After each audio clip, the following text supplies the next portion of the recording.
When my son Daniel locked me in the bathroom and grinned, I could hardly believe what was happening. "I'm the boss now," he said, his eyes sparkling with mischief. And there I was, standing behind the closed door, my heart heavy but oddly amused. I didn't shout. I didn't panic. I just waited. It's funny in that moment how quickly a home can feel both safe and completely unpredictable. I remember leaning my back against the cool door, listening to Daniel's footsteps fade down the hall. He was only 9 years old, but in that instant, he felt like the ruler of our little world. I smiled quietly to myself. Revenge, I thought. Yes, maybe tomorrow I'd have my little lesson ready for him. But tonight, I had to stay calm. I remember sitting on the cold tile, letting the silence wrap around me.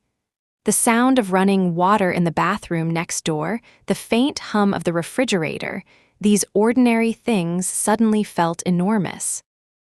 This tiny, absurd moment had stretched into something unforgettable. I am Maria Ferreira. I live in a small suburban town in Ohio. My husband, Harry, works long hours as an electrician, always coming home tired, his hands rough, his smile warm. We have 2 children, Daniel, my cheeky 9-year-old, and Lily, my 6-year-old angel who loves to draw and hum to herself in the mornings. Our life is simple. We eat dinner together most nights, watch a little TV, and sometimes, when it rains, we just sit by the window and watch droplets race down the glass. I love that rhythm, the quiet, and even the small conflicts, like toys scattered across the floor or spilled juice on the carpet. These are the marks of life lived together. Daniel has always been spirited. He's clever, with a sharp mind, and a streak of mischief that often leaves me shaking my head. I've tried to teach him responsibility, kindness, and patience. Sometimes it works. Often it doesn't. But love, unconditional love, has always been our anchor. That night, as he locked the bathroom door, I thought back to the small moments that led here. How he argued over homework, demanded first choice at breakfast, and even yesterday insisted on picking which movie we'd watch, refusing to listen to anyone else. He is growing, I realize, learning the art of testing boundaries. And sometimes testing me. Earlier that evening, everything had seemed normal. Harry had just left for work. Lily was drawing at the kitchen table. Daniel came running up to me, his sneakers squeaking on the hardwood floor. "Mom, Mom," he shouted, holding a tiny plastic crown. "I'm the boss now, you have to listen to me," I laughed softly. "The boss of what, Daniel?" "The house, all of it. You clean the bathroom, Lily does the dishes, and I decide everything." I raised an eyebrow. "Everything." "Everything?" he said firmly, placing the crown on his head like a royal decree. I had felt this coming. In a way, every parent knows that one day their child will try to take charge. But this was bold and hilarious. I wanted to laugh, but I also wanted to remind him of the gentle truth. Being in charge is not just about giving orders. Then it happened. In a flash, Daniel sprinted past me, dragging the crown with him, and somehow managed to lock me in the bathroom. I was shocked, but I quickly realized yelling would achieve nothing. Instead, I sat down on the floor and waited. I listened to him skip down the hallway, pretending he was a king in a grand castle. I closed my eyes and let my thoughts drift. How did we get here? A mother, locked in a bathroom, waiting for a 9-year-old to finish his imaginary reign. And then I thought, tomorrow I'll have my revenge. But not in anger, not in yelling, not in scolding. My revenge will be quiet, clever, and unforgettable. Sitting there, I felt a wave of love mixed with exasperation. Parenting is full of these little battles, tiny storms in the calm of everyday life, but also full of wonder. Daniel's imagination, his courage to take control, even in mischief, it is something to admire even as it challenges me. And I realized something else. In this home, with this family, every day brings a story. Some are ordinary, some are extraordinary. And tonight, locked in a bathroom, I was living one of those extraordinary stories. The next morning, the sunlight streamed softly through the kitchen window. Birds chirped outside, and the smell of toast filled the air. Daniel ran down the stairs, his plastic crown slightly crooked on his head. "Mom, breakfast!" he shouted, bouncing on his toes. I smiled calmly, sipping my coffee. "Good morning, Your Highness," I said, setting down my mug. He froze, looking at me suspiciously. "You're being nice." "I'm always nice," I replied softly. Daniel grinned, clearly pleased, but there was still a mischievous sparkle in his eyes. He had tasted power yesterday, and he wasn't about to let it go easily. "Today I decide everything," he said firmly. "You clean my room first." I nodded slowly, "Of course." Inside, I was already planning. Not punishment, not anger, a quiet, clever lesson. I could feel it forming in my mind like a small, patient storm. Lily wandered into the kitchen, rubbing her sleepy eyes. "Mom, what's going on?" I laughed softly. "Daniel says he's the boss today." Lily frowned. "Does that mean I have to do everything too?" I shook my head.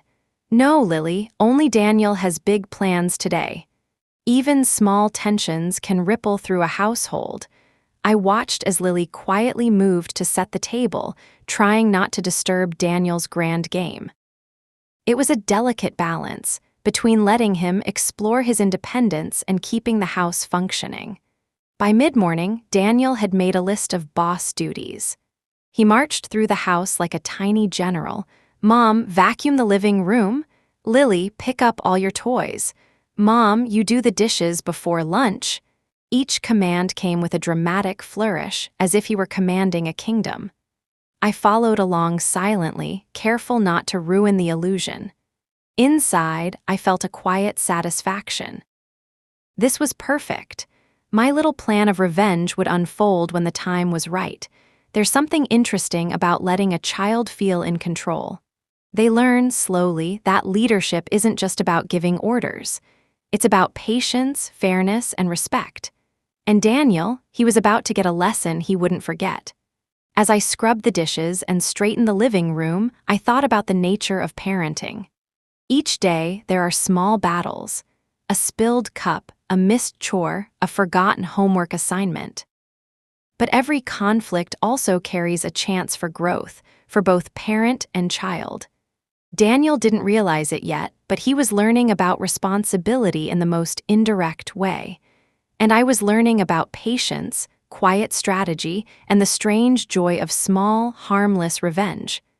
By noon, Daniel decided he was unsatisfied with my progress.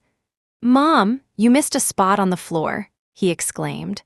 I looked down, smiled, and knelt to clean the spot again. "Thank you, Your Highness, for pointing it out," I said softly. His chest puffed with pride. "That's better. Good job, Mom." But I noticed Lily watching silently, a frown on her small face. She didn't like the idea of one child being boss over the house. I whispered to her, "Patience, sweetheart. We'll have fun soon." As the morning wore on, I quietly thought of ways to turn the tables. Nothing mean, nothing frightening. Just a gentle reminder that being the boss isn't as easy as it seems. Maybe I'd let him experience the chores he ordered others to do. Maybe I'd add a little twist to one of his orders. Something clever, subtle, but unforgettable. The idea made me smile quietly. Revenge doesn't need anger. It can be calm, patient, and even funny. By early afternoon, Daniel's confidence had grown. He strutted through the kitchen, declaring what everyone would do next. "Mom, you make the sandwiches." "Lily, you fold the laundry." Even Harry called on the phone, laughing at the situation. "Sounds like Daniel's running the show," he said. "Enjoy your day, Maria." I laughed softly. "I am," I replied, "but I have plans too." Daniel had no idea that his little kingdom was about to face a gentle rebellion. Evening came and the kitchen was filled with the smell of roasted chicken. Daniel was still in charge, barking playful commands. "Mom, bring the salad first." "Lily, pour the drinks." I moved slowly, following his instructions, all the while observing him. He was enjoying his reign, feeling important, and learning nothing about the challenges of leadership. That was about to change. After dinner, I suggested a small game. "Daniel, why don't you take a break from being the boss? Let's play a fun game together." He hesitated. "But I'm the boss.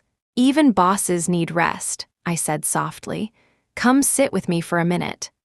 Reluctantly, he sat on the couch. I could feel the tension in his small body slowly easing. This was the moment I had been waiting for. My lesson would come gently, with laughter and surprise, not anger or shouting. I began telling stories about when he was smaller, how he used to insist on being the boss of everything, even choosing his pajamas, and how sometimes it was hard for me to follow all his rules. He listened, fascinated. "Really, Mom?" "Yes," I said, smiling softly. "And you know what I learned?" "What?" he asked, leaning in. "That being in charge, it's not just fun. It's hard. You have to think about everyone, not just yourself." He looked down, quietly considering this. I could see the wheels turning in his mind. The first sparks of understanding. That night, I prepared quietly. I set up a small, harmless surprise that would gently teach Daniel the true meaning of responsibility. I didn't want him to feel hurt, only enlightened. I knew tomorrow would be the turning point. The next morning, sunlight streamed through the curtains, casting a soft glow across the living room. Daniel rushed down the stairs, once again wearing his plastic crown. His eyes sparkled with confidence. Today, he was ready to rule the house again. "Mom, I'm the boss," he declared proudly, thumping his chest. I smiled quietly. "Good morning, Your Highness. I hope you slept well." "Of course, I'm ready to be in charge all day." Inside, I felt calm. Today was the day. My little plan, patiently prepared, was about to unfold. Not to punish him, not to scare him, but to teach him about leadership, responsibility, and respect in the gentlest way possible. Daniel marched to the kitchen, clipboard in hand as if recording all tasks. "Mom, first you mop the floors?" "Of course," I replied softly. But today I decided to add a twist. I handed him the mop bucket and the cloth. "Here, Daniel, you can help me. A true boss leads by example, right?" He frowned slightly. I'm supposed to tell you what to do." "Exactly. And a good boss also shows others how it's done," I said gently. For the first time, he hesitated. Slowly, he took the mop and started following me around the living room. His small hands clumsily held the bucket, spilling a little water on the floor. I watched silently, feeling a quiet satisfaction. This was it, the first step of my subtle revenge. Letting him realize that being in charge wasn't only fun, it came with work. Lily peeked around the corner, curious. "Daniel, are you cleaning?" "Yes," he muttered, concentrating on not spilling more water. "Mom said I have to help too." I smiled softly at Lily. Sometimes, little bosses need a reminder that leading isn't only giving orders. Lily giggled, quietly enjoying the scene. There was a subtle lesson here, not just for Daniel, but for all of us. Empathy and responsibility are intertwined. After cleaning the kitchen floor, it was time for breakfast. Daniel, still wearing his crown, wanted to make the sandwiches himself. I handed him the ingredients, smiling. "Remember, Your Highness, a good boss also cleans up afterward," I said. He nodded proudly, starting to assemble sandwiches. But in his excitement, he squirted too much mustard on the bread and a little spilled onto the counter. "Oh no," he murmured, eyes wide. I knelt beside him. "It's okay. Mistakes happen. Now a good boss fixes them." He hesitated, then grabbed a sponge and cleaned the mess carefully. I could see the understanding forming in his mind. Leadership wasn't about giving orders. It was about taking responsibility, even for small mistakes. By noon, Daniel's excitement about being the boss was beginning to fade. Every order he had given yesterday now seemed like a lot of work. Carrying laundry, helping with dishes, making small decisions, it was tiring even for a 9-year-old. "Mom, this is harder than I thought," he admitted quietly, sitting on the couch, mop resting against his shoulder. I nodded gently. "Yes, it is. Leadership is never as easy as it looks." He looked down at his small hands, tired but thoughtful. This was the moment I had been waiting for, when the lesson began to sink in. Later that afternoon, I decided it was time for the final part of my plan. I had prepared a little prank, not mean, just clever. I placed his crown on a chair, but the chair was slightly wobbly. "Daniel, Your Highness, may I present the royal chair for your throne?" I asked, smiling. He strutted confidently toward it, ready to reclaim his title. But the moment he sat down, the chair tipped slightly, making him tumble softly onto the floor with a surprised yelp. "Mom!" he exclaimed, half laughing, half shocked. I helped him up, hugging him gently. "Even kings need to be careful. Being in charge is tricky." His eyes widened as he realized the message. Being the boss isn't just about giving commands. There's thought, care, and attention to others involved. Later, we sat together on the couch, Lily snuggled between us. I told him softly, "Daniel, I love how confident you are. But remember, being a boss means helping, understanding, and sometimes doing what's hard so others don't have to." He nodded, quietly absorbing my words. "I think I understand, Mom." "That's all I wanted," I whispered, stroking his hair. "Not to stop you from having fun, just to help you learn." By evening, the house had quieted down. Daniel had returned to his usual self, not a king, not a boss, just my cheeky, curious son. But something had shifted. He was more thoughtful, more aware of how his actions affected others. Harry came home, smiling at the sight. "Looks like the kingdom is at peace," he said, ruffling Daniel's hair. Daniel grinned, leaning against me. "Yeah, I think I understand now." I smiled softly. A small, calm victory, not over him, but with him. That night, I sat quietly in my favorite chair, listening to the house settle into sleep. Daniel's laughter, Lily's quiet humming, Harry's soft footsteps, all blended into a rhythm that was both ordinary and extraordinary. Parenting is full of moments like this. Tiny battles, little acts of defiance, laughter, tears, and lessons learned gently over time. The bathroom incident, the crown, the mop, it all felt small, almost silly, yet it carried a lesson Daniel would remember. I realized that revenge doesn't need to be harsh. It can be patient, clever, and loving. Today I had taught him something important without anger, without punishment, just through experience and gentle guidance. As I watched Daniel fall asleep later, I whispered softly, "You're my little boss, but I'm proud of how you're learning to be a real leader. Kind, thoughtful, and responsible." This was the turning point. Not a dramatic argument, not tears or shouting. Just quiet moments, subtle lessons, and the warmth of understanding growing in a young heart. The house was quiet now. The soft glow of the lamp, the hum of the refrigerator, and the distant sounds of the neighborhood outside created a gentle cocoon of peace. I felt grateful for the mischief, for the lessons, for the love that filled every corner of our home. Daniel had learned, gently, that being the boss was more than a crown or a game. It was care, effort, and thoughtfulness. And in that quiet, heartfelt moment, I felt the calm triumph of parenting done with love. The next morning, the house felt different. Not louder, not quieter, just lighter. Daniel still wore his crown, but it no longer carried the weight of being the boss. Instead, it was a playful accessory, a reminder of yesterday's little lesson. "Good morning, Mom," he said, bouncing down the stairs, a shy smile on his face. I can help with breakfast today." I smiled warmly. "Good morning, Daniel." That's a wonderful idea. Even Lily noticed the change. She peeked around the kitchen corner. "Daniel S. being nice," she whispered. "Yes," I replied softly, pouring coffee into my mug. "Sometimes we all need a little reminder to be thoughtful."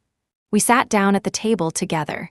Daniel carefully poured the cereal into bowls, Lily helped by carrying the milk, and I prepared toast and fruit. The atmosphere was calm, warm, and easy. "Mom," Daniel said quietly, "I think being the boss is harder than I thought." I nodded, smiling. "Yes, it is, but it's also fun when you work together and care about others." He looked down at his cereal, considering this. There was pride, yes, but also humility. That balance, I realized, was the heart of growth. Later, while we were cleaning up, Daniel noticed a spill on the floor. Without being asked, he grabbed a sponge and wiped it up.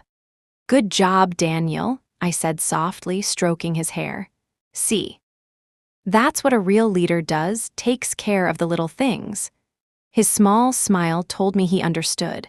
Not fully, not perfectly, but enough for a 9-year-old to carry the lesson forward. That evening, Harry came home early. The sun was setting, painting the sky in soft oranges and pinks. We decided to take a short walk around the block. Daniel held my hand, Lily skipped ahead, and Harry fell into step beside us. The air was calm, the world quiet. "I think I understand now," Daniel said softly. "Being in charge, it's not just telling people what to do." "That's right," I whispered. "It's thinking about them, helping them, and sometimes doing the hard work yourself." Harry smiled, ruffling Daniel's hair. "I think someone learned a lot yesterday," he said gently. Daniel nodded, a thoughtful expression crossing his face. This small walk, this quiet evening, felt like a turning point in more ways than one. Back at home, Daniel decided to set the table for dinner. He carefully placed plates, utensils, and napkins, but in his excitement, he slightly misaligned the forks. "Almost perfect," I said softly, smiling. "Remember, a good leader notices the details but doesn't get upset. They help fix things." He laughed quietly, correcting the forks, and I felt warmth spread through me. Humor, patience, and learning, they were all blending naturally into our everyday life. Later that night, as Daniel slept peacefully in his bed, I sat quietly in the living room. The house was dark and still, only the soft hum of the refrigerator breaking the silence. I thought about the past few days, the bathroom incident, the crown, the mop, the mustard sandwiches, the wobbly chair. It all seemed small and silly now, yet it had been meaningful. Parenting is a collection of these small moments. Tiny conflicts, little acts of defiance, laughter, mistakes, lessons learned, and love freely given. Each day carries a story. Some are dramatic, some are quiet, and some, like this one, are both playful and profound. I realized that Daniel had begun to understand something important. Leadership wasn't a game of orders or power. It was responsibility, empathy, patience, and thoughtfulness. Even as he slept, I felt a sense of peace. The small rebellion, the gentle revenge, the playful lessons, they had all worked together to guide him gently toward understanding. The next morning, we shared a slow breakfast together. Daniel offered to help me serve toast and fruit.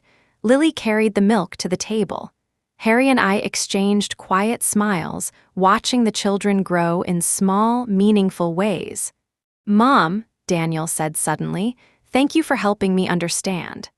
I held his hand gently. "Thank you for listening." That's the best part of learning, both giving and receiving. He smiled, and it felt like a quiet victory, not mine, not his, but ours together as a family. That evening, we curled up on the couch, soft blankets and gentle light surrounding us. I told Daniel a story from when he was a baby, how he tried to climb into the high chair before he could even walk properly, and how I had to carefully help him learn, step by step. He laughed softly, leaning against me. "I guess I've always wanted to be in charge," he said. "Yes," I whispered, hugging him, "and now you're learning how to do it the right way." The warmth, the laughter, the quiet love, it was all there. The house, once full of small battles and playful chaos, now felt calm and connected. I thought about how small moments can carry big lessons. how a playful crown, a mop, and a wobbly chair could teach patience, responsibility, and empathy. How love, gentle guidance, and quiet strategies can leave a stronger impression than anger or punishment. Parenting is never easy, but it is always meaningful. The small victories, the little lessons, the soft laughter, they are the threads that weave a family together. That night, I sat in the quiet living room once more. The house was calm, the children asleep, and Harry resting nearby. I felt a deep sense of gratitude for the day, for the lessons, for the love that filled our home. The crown, the playful rebellion, the gentle revenge, they were all part of a story I would remember forever. And more importantly, Daniel had learned something valuable, not just about being a boss, but about being thoughtful, kind, and responsible. I whispered softly to myself, every day carries a lesson, every moment a chance to grow, and every child a chance to guide with love. The house was quiet now, bathed in moonlight and peace. And in that calm, reflective moment, I felt the gentle satisfaction of a mother's heart, knowing that love, patience, and subtle guidance had made a difference. The next morning, the house felt gentle, calm, and just a little brighter. Sunlight streamed through the curtains, highlighting the soft colors of our living room. I sipped my coffee slowly, listening to the faint sounds of Daniel and Lily playing in the next room. Daniel was no longer wearing his crown constantly. It was now set aside, a little reminder of his playful rebellion and the lesson he had learned. Yet, even without it, he carried himself differently, more thoughtful, a little more aware of how his actions affected others. I thought back to the bathroom incident, to the mop, the mustard sandwiches, and the wobbly chair. All those moments seemed so small now, yet they had shaped something meaningful. I realized that parenting is a collection of tiny, ordinary moments that, when stitched together with patience and love, create extraordinary lessons. Daniel ran into the kitchen, tugging at my sleeve. "Mom, can I help you with breakfast today?" "Of course, Daniel," I said, smiling. "I'd love your help." He began setting the table carefully. I noticed him pausing, thinking about how he placed each plate and utensil. His care, his patience, it was subtle, but it was growth. "You know, Mom," he said quietly, "I think I understand now. Being the boss, it's not just about telling people what to do, it's about helping them too." I felt a warm glow inside me. "Exactly," I whispered, "and you're already doing it wonderfully." Lily peeked around the corner, grinning. "Daniel's being nice, I like it." I chuckled softly, watching the two of them together. Even in small ways, the bonds of our family felt stronger. Later that day, as the house hummed with quiet activity, I reflected on the simplicity of these moments. Daniel and Lily played together peacefully. Harry returned from work early, smiling at the calm scene in the living room. The house was alive with the soft sounds of daily life: footsteps on hardwood floors, laughter, the occasional thud of a toy, and the gentle ticking of the wall clock.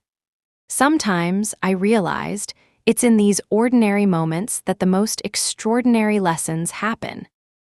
A spilled cup, a mop, a wobbly chair, they may seem trivial at first, yet they hold the power to teach kindness, patience, and empathy. As evening approached, we gathered in the living room. Daniel curled up on the couch, Lily snuggled beside him, and Harry sat quietly with us. I told them a small story from my own childhood, a story of mischief, mistakes, and the lessons I learned from them. Daniel listened intently, eyes wide, occasionally giggling. Lily leaned against me, humming softly. And Harry smiled quietly, watching the children absorb the story. I realized that stories, much like small acts of guidance, carry lessons in gentle ways. They teach without anger, without force, simply through sharing experiences and emotions. Later that night, Daniel and I did the dishes together. He carefully rinsed the plates, placing them in the drying rack. I watched him, smiling. "You know," I said softly, Being helpful is a kind of leadership, too. Daniel looked up at me, his small hands busy with the task. I think I get it now, Mom, he said quietly.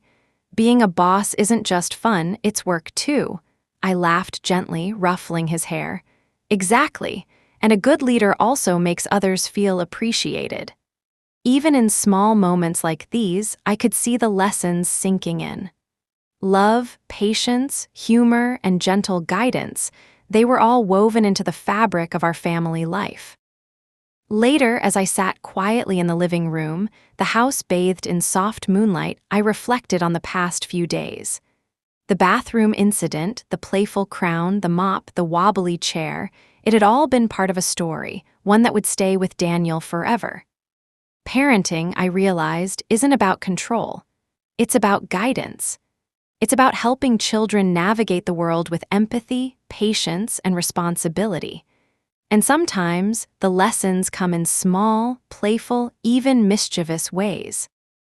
I whispered softly, more to myself than anyone else, every day carries a lesson, every moment carries meaning, and love, quiet, patient, and steady is what shapes a child's heart.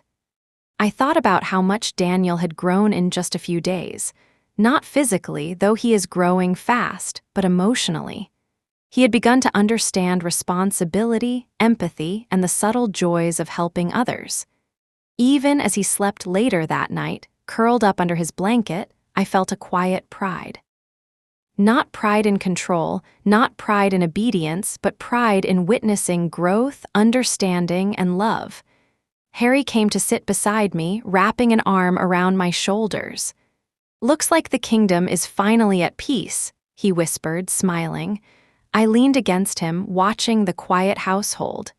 "Yes," I said softly. "And better than peace, the lessons were learned and love remains." In that quiet moment, I realized something important. Small acts of patience, gentle guidance, and subtle correction can leave lasting impressions far stronger than anger or punishment ever could. As a parent, I've learned that life is full of tiny moments that carry big lessons. A misbehaving child, a small rebellion, a spilled glass, a mop left on the floor. These are opportunities to teach empathy, responsibility, and love. Revenge doesn't need to be harsh. It can be gentle, clever, and filled with love. And guidance doesn't need to be loud or forceful. It can be quiet, subtle, and just as effective. That night, as the house settled into quiet sleep, I felt grateful. Grateful for my children, for my husband, for the little moments that teach big lessons. Grateful for laughter, mischief, love, and patience. Daniel, Lily, Harry, and I, we were not perfect. We will have small battles, playful rebellions, and tiny moments of chaos again. But the lessons, the love, and the understanding we've shared will carry us forward. I whispered softly. Every day is a chance to teach, to learn, and to love. And sometimes the smallest lessons are the ones that last a lifetime. And with that, I turned off the light, the house bathed in quiet, gentle darkness. The day had ended, but the love remained, steady, patient, and full of hope for tomorrow.